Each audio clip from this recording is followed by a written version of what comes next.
luar biasa, tetap semangat, tetap ceria. Allahu Akbar. Ya, alhamdulillah kita bertemu kembali di pembelajaran tematik hari ini. Bagaimana kemarin ujiannya? Ya, alhamdulillah semoga hasilnya memuaskan ya. Karena apa yang sudah kalian kerjakan itu hasil dari belajar kalian. Nah, hari ini kita bertemu lagi dengan pembelajaran matematika di tematik ini. Nah, hari ini Ibu akan menjelaskan tentang penjumlahan bilangan bulat dan perkalian bilangan bulat yang digabungkan, atau istilahnya adalah operasi campuran pada bilangan bulat. Ya, jadi di sini ada kata-kata campuran ya. Jadi persatuan antara penjumlahan, perkalian, pembagian dan pengurangan. Nah, ada tata caranya ketika nanti kita mau menjumlahkan atau mau melakukan operasi hitung campuran. Nah, ada 3 yang harus kalian ingat. Yang pertama, ketika ada tanda bilangan yang di dalam tanda kurung, maka bilangan tersebut harus terlebih dahulu dikerjakan. Jadi kerjakan terlebih dahulu bilangan yang berada di dalam tanda kurung. Kemudian yang kedua yang harus kalian ingat adalah ketika ada perkalian, kemudian penjumlahan, maka yang harus terlebih dahulu dikerjakan adalah perkalian.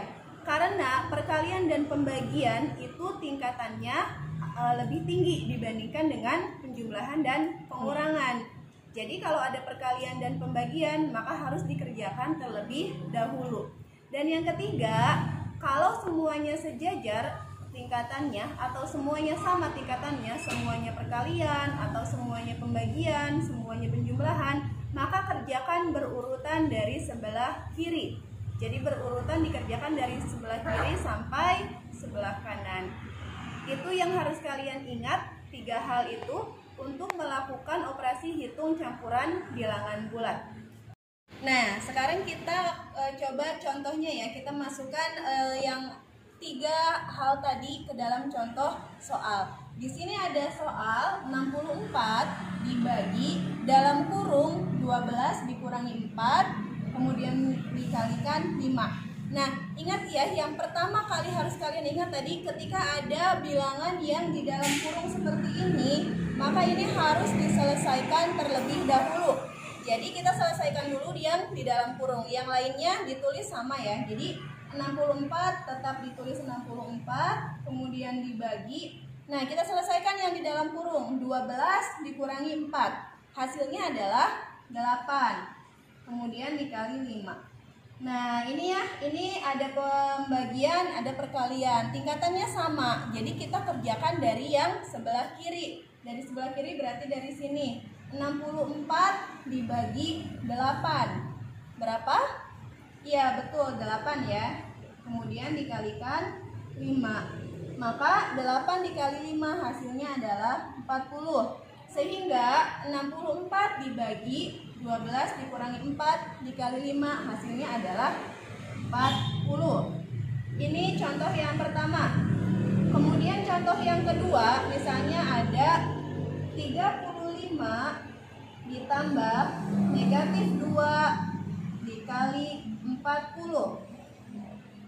Nah, ini ada penjumlahan lalu ada perkalian. Bila ada perkalian dan penjumlahan, tadi ya kita ingat kalau ada perkalian ada penjumlahan, maka yang terlebih dahulu dikerjakan adalah perkalian. Jadi kita kerjakan dulu yang perkalian. 35-nya ditulis tetap ditambah ini ya, negatif 2 dikali 40. Oke, 2 dikali 40 hasilnya adalah 80. Tapi karena di sini perkalian ada tanda negatif, ingat ya, ketika bilangan ini tandanya berbeda, yang satu negatif, yang satu positif, maka hasilnya adalah negatif. Jadi 35 ditambah negatif 80. Nah, ini tinggal penjumlahan. Di sini kita bertemu lagi dengan bilangan negatif, sehingga bisa kita tuliskan seperti ini. 35 dikurangi 80. Oke, 80 selisih 35 dan 80 adalah 45. Di sini yang besar, bilangan yang yang lebih besarnya adalah 80. 80 ini tandanya adalah negatif. sehingga 45 pun nanti hasilnya tandanya adalah negatif. Jadi 35 ditambah negatif 2 dikali 40 hasilnya adalah negatif 45. Ya, dari dua contoh ini semoga bisa dipahami. Selamat mengerjakan latihan, dan bila ada yang tidak difahami bisa bertanya ke Ibu melalui WhatsApp dan video call atau yang lainnya. Terima kasih, tetap semangat. Assalamualaikum warahmatullahi wabarakatuh.